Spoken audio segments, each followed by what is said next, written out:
Hello students, कलाम GS academy में आपका स्वागत है। प्यारे विद्यार्थियों, आज है 24 जुलाई और 24 जुलाई से करंट अफेयर के जितने भी महत्वपूर्ण प्रश्न बनेंगे वो हम इस वीडियो में डिस्कस करेंगे। तो आज का हमारा पहला प्रश्न है, हाल ही में ऑक्सफोर्ड यूनिवर्सिटी ने कोविड-19 की किस दवा को मान्यता दी है? प्यारे विद्यार्थियों, इस प्रश्न का सही आंसर है AZD1222। प्यारे विद्यार्थियों, हाल ही में इस दवा का मानव परीक्षण भी किया गया था और अब ये तीसरे परीक्षण के लिए लॉन्च कर दी गई है। तो प्यारे विद्यार्थियों, ऑक्सफोर्ड यूनिवर्सिटी ने कोविड-19 से लड़ने के लिए इस दवा को कारगर बताया है। प्यारे विद्यार्थियों, अन्य महत्वपूर्ण पॉइंटों की अगर बात करें तो इस वैक्सीन का तीसरा परीक्षण अब मानव पर शुरू किया जाएगा और इसे एस्ट्राजेनेका PLC नाम से भी जाना जाता है। प्यारे विद्यार्थियों, एक चेडॉक्स नाम से वैक्सीन का निर्माण कोविड-19 के लिए ऑक्सफोर्ड यूनिवर्सिटी के द्वारा पहले भी किया जा चुका है। तो चलिए आप मुझे कमेंट करके बताइए कि ऑक्सफोर्ड यूनिवर्सिटी किस देश से संबंधित है। फेबीफ्लू नाम से एक दवा का निर्माण कोविड-19 के लिए भारत में भी किया जा चुका है। प्यारे विद्यार्थियों, चलिए आप मुझे कमेंट करके बताइए कि पतंजलि के द्वारा कोविड-19 के लिए किस दवा का निर्माण किया गया था। तो हमारा नया प्रश्न है, हाल ही में अंतरराष्ट्रीय रेलवे संघ का उपाध्यक्ष किसे चुना गया? तो प्यारे विद्यार्थियों, इस प्रश्न का सही आंसर है अरुण कुमार। तो अरुण कुमार जो कि RPF के महानिर्देशक भी हैं और अब ये अंतरराष्ट्रीय रेलवे संघ के उपाध्यक्ष भी बना दिए गए हैं।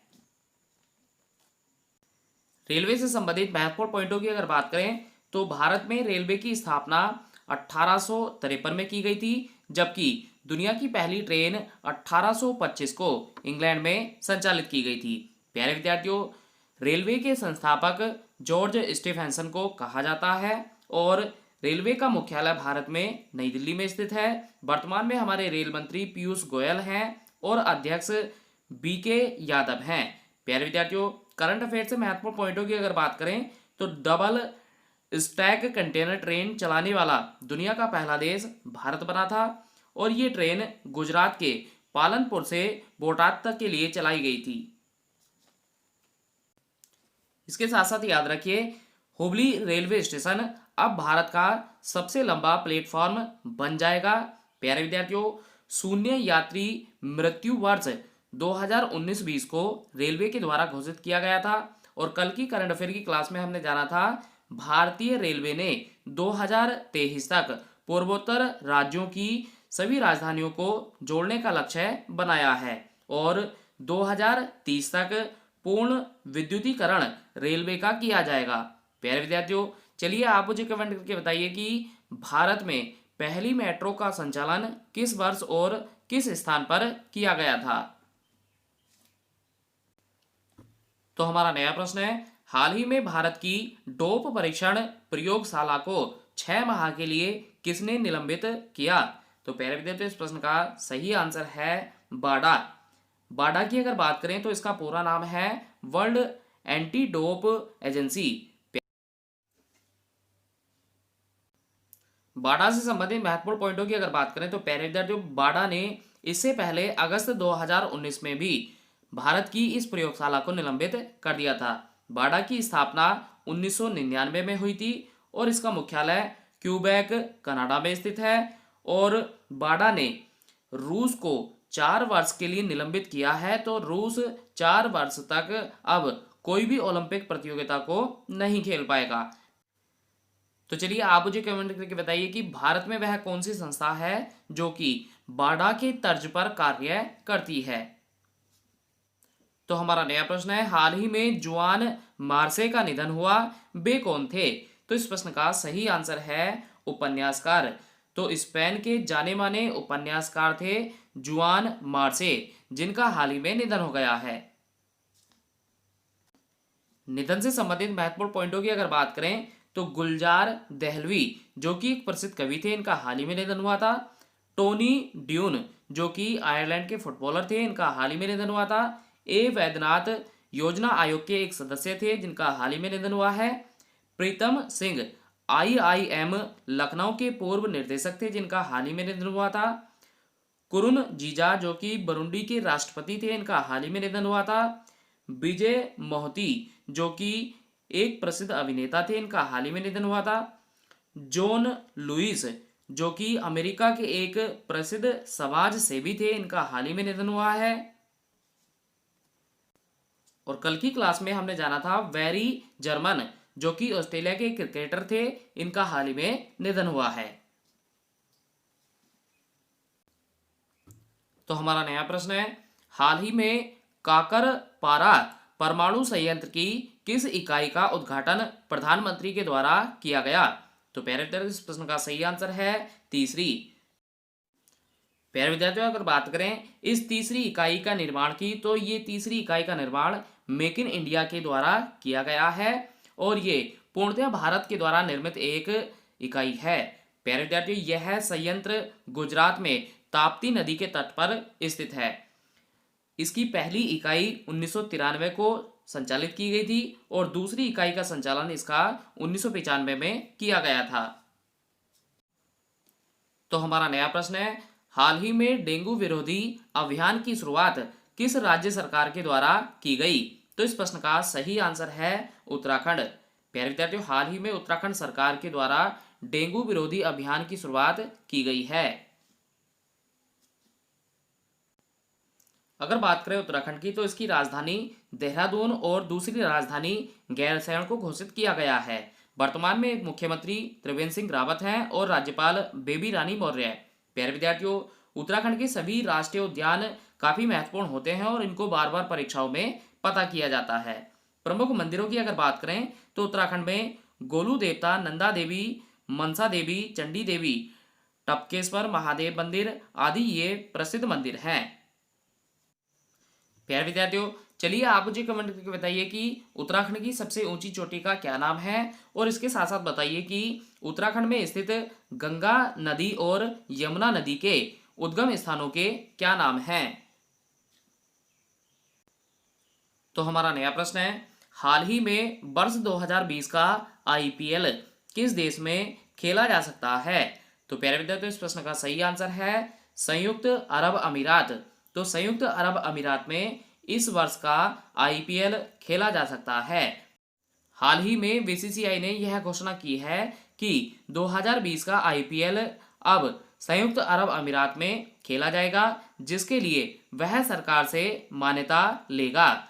प्यारे विद्यार्थियों, भारत में कोरोना महामारी के चलते ये आईपीएल इस बार भारत में आयोजित नहीं किया जाएगा।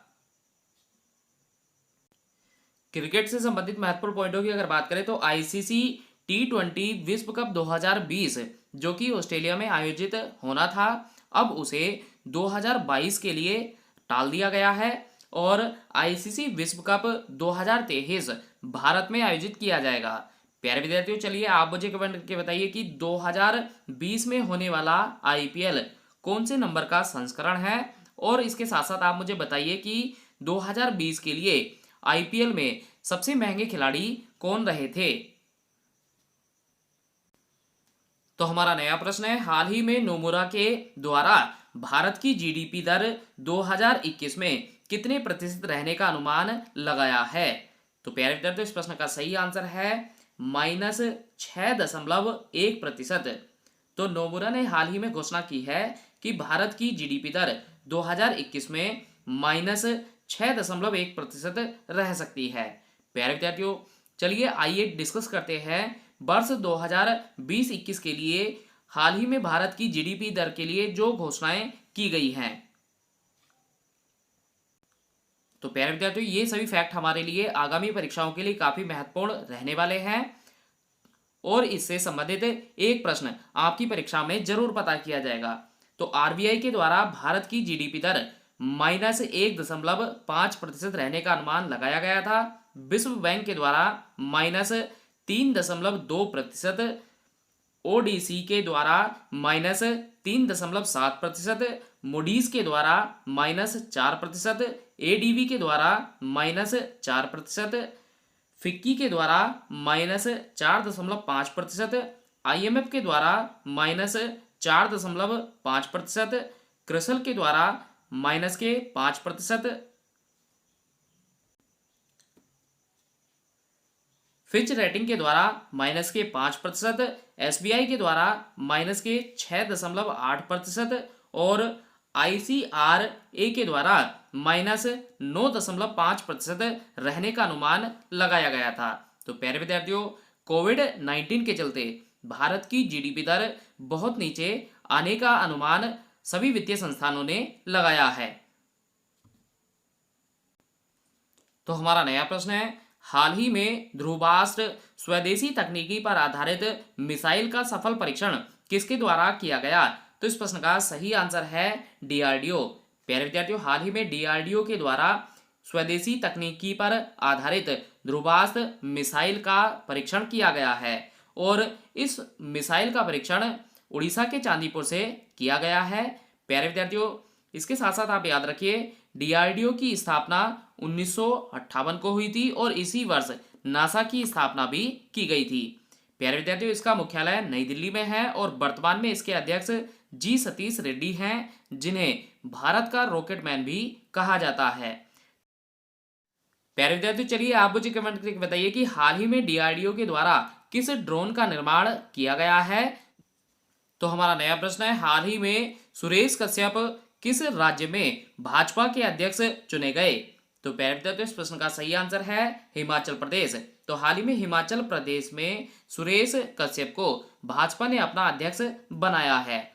प्यारे विद्यार्थियों, चलिए आप मुझे कमेंट करके बताइए कि गुजरात, हरियाणा और लद्दाख में बीजेपी ने अपना अध्यक्ष किसे चुना है? तो प्यारे विद्यार्थियों, आज का हमारा क्वेश्चन ऑफ द डे है, हाल ही में बलदेव सिंह सदाकर्णम के द्वारा किस पर आधारित पुस्तक सूरज कदे मरदा नहीं को लिखा गया है? प्यारे विद्यार्थियों, दिए गए सभी 4 विकल्पों में आप हमें अपना सही आंसर कमेंट करें। वीडियो को अंत तक देखने के लिए आप सभी का धन्यवाद।